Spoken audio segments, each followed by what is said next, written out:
kapatid, bago matapos ang buwan, i-highlight pa natin ang kahalagahan ng agham ngayong Science Month.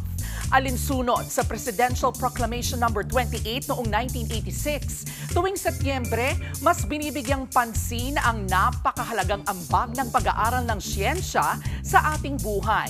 Para po yan sa obserbasyon ng Science Club Month o Science Month. At bilang pakikiisa rito, bigyang pugay natin ang ilang natatanging Pilipinong umangat ang galing sa larangan ng agham.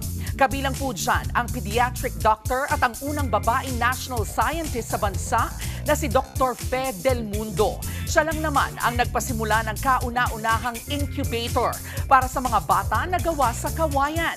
Ang classic na pang-jamming namang karaoke. Pinoy rin ang sinasabing nagpasikat at may patent sa imbensyon na ito. Taong 1974 nang sinasabing mabuo ni Roberto Del Rosario ang system para sa isang display kung saan nasasabayan ng lyrics ang tunog ng isang kanta.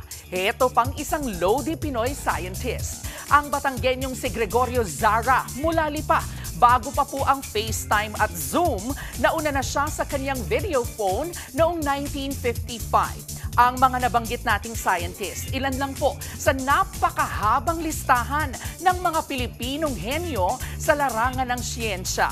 Dahil ang agham ay isang importante ring bahagi ng ating buhay, gaya po ng ating laging paalala na ang K-alaman ay K-yamanan. K-okay. Mga kapatid, ito po ang inyong K-alaman Queen, Kalad Karen. Always remember na ang K-alaman ay K-yamanan. Kaya para sa latest showbiz news at dagdag impormasyon, mag-follow at mag-subscribe sa social media pages ng News 5. K-okay.